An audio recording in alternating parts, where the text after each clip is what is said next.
வணக்கம், நான் உங்கள் ராணி பேசுகிறேங்க. இன்றைக்கி மத்தி மீன் ஃப்ரை அப்படிங்கிறத சொல்கிறேன்.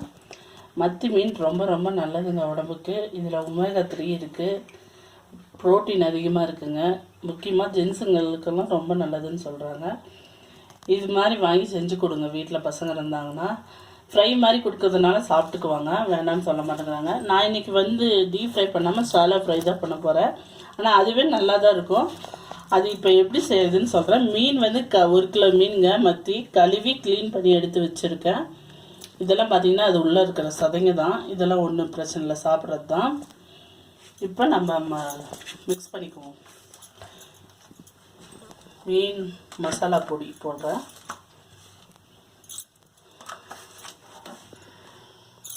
ரெண்டரை ஸ்பூன் போட்டிருக்கேன்.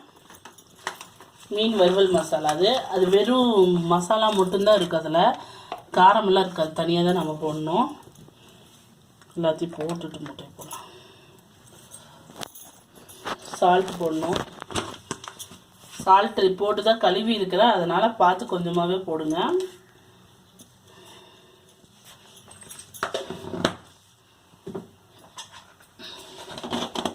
காரத்துக்கு எவ்வளோ உங்களுக்கு காரம் வேணுமோ அந்த அளவுக்கு பார்த்து மிளகாத்தூள் போட்டுக்கோங்க.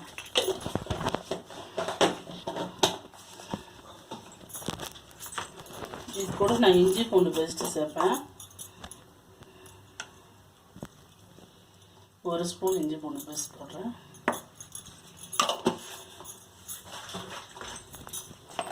இப்போ முட்டையை வச்சு ஊற்றிக்குவோம்.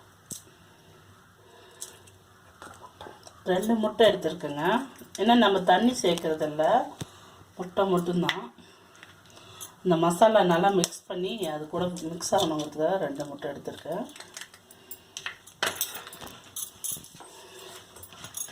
கையிலே பண்ணிக்கோங்க, அப்போ தான் நல்லா மிக்ஸ் ஆகலாம்.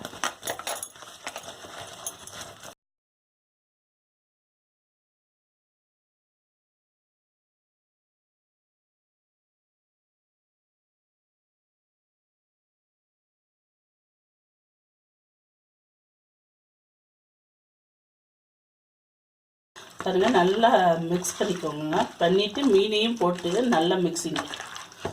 இதில் நான் கார்ன்ஃப்ளவரும் அரிசி மாவும் எதுவும் சேர்க்கல, அப்படியே வெறும் மீன் மசாலா மட்டும்தான்.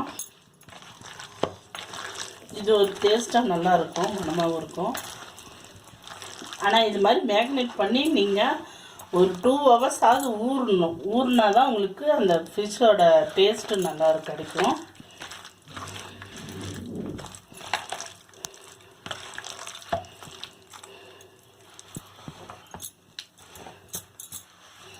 அதிக மசாலாவும் இருக்கிற மாதிரி இருக்காது, ஆனால் டேஸ்ட் நல்லாயிருக்கும் ஃப்ரை.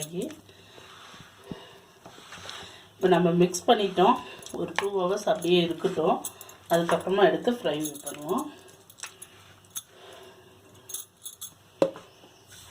பாருங்கள், மத்தி மீன் மேரினேட் பண்ணி வச்சு 2 மணி நேரம் ஆயிடுச்சுங்க. இப்போ நம்ம இதை கல்ல போட்டு பொரித்து எடுத்துக்குவோம். பொரிக்கிறதுக்கு நான் நெய் யூஸ் பண்ணுறேன்.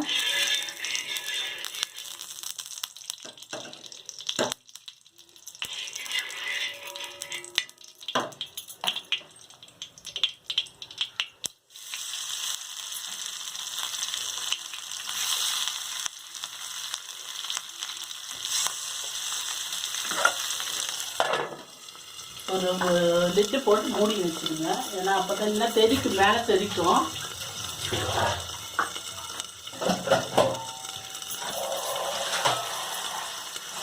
ஒரு லிட்டு போட்டு மூடிடுங்க, ஏன்னா தெரிக்கும் இல்லைன்னா மேலே பட்டு பட்டுன்னு வெடிக்கும். அதுக்காக ஒரு லிட்டு போட்டு மூடியிருக்கேன். ஒரு 2 நிமிஷம் ஆகுங்க ஃப்ரை ஆகிறதுக்கு. அப்புறம் எடுத்துகிட்டு திருப்பி போடணும். மீன் பார்த்திங்கன்னா திருப்பி போட்டுட்டேன். 2 நிமிஷம் ஆகிடுச்சு. இப்போ மறுபடியும் திருப்பி போட்டு லிட்டு போட்டு மூடுங்க. ஒரு 2 வாட்டி அப்படியே திருப்பி பரட்டி போடணும், அப்போ தான் நல்லா வேகும். சீக்கிரம் வெந்துடும். அந்த முள்ளெல்லாம் கொஞ்சம் முருகலாக ஆகும், அதுக்காக தான் கொஞ்சம் லைட்டாக பரட்டி போடுறது.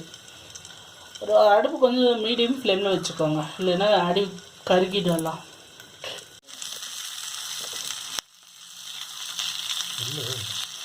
மெதுவாக பார்த்து திருப்பி போட்டுக்கோங்க.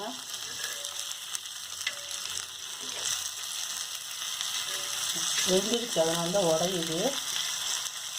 கொஞ்சம் அப்படியே முருகனா அப்படி வரணுங்கிறதுக்காக தான் திருப்பி போடுறது. இன்னும் கொஞ்சம் ஓப்பனில் வைங்க, அப்படியே கொஞ்சம் ரொட்டேஷன் பண்ணி விடுவேன்.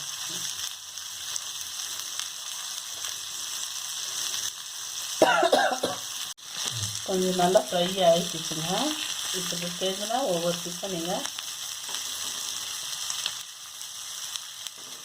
எடுத்துக்கலாம்.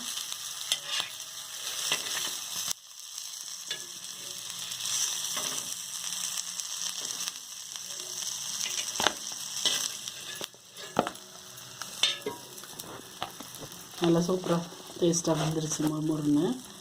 இப்போ நீ இருக்கிறதெல்லாம் பொரிச்சிட்டு காட்டுறேன். பாருங்கள், மத்தி மீன் ரெடி ஆகிடுச்சுங்க. நான் ஃபுல்லாக டீப் ஃப்ரை பண்ணாமல் ஷாலோ ஃப்ரை பண்ணியிருக்கேன். தவாவில் போட்டு நல்லா இருக்குங்க. நீங்களும் செஞ்சு பார்த்துட்டு இது மாதிரி எப்படி இருந்துச்சுன்னு உங்கள் கமெண்ட்ஸை சொல்லுங்கள். இது மாதிரி மேலும் வீடியோஸ் பார்க்க என்னோடய சேனலை சப்ஸ்கிரைப் பண்ணுங்கள், பெல் பட்டன் ப்ரெஸ் பண்ணுங்கள், கூடவே லைக் பட்டன் ப்ரெஸ் பண்ணுங்கள், உங்கள் ஃப்ரெண்ட்ஸுக்கு ஷேர் பண்ணுங்கள். தேங்க்யூ.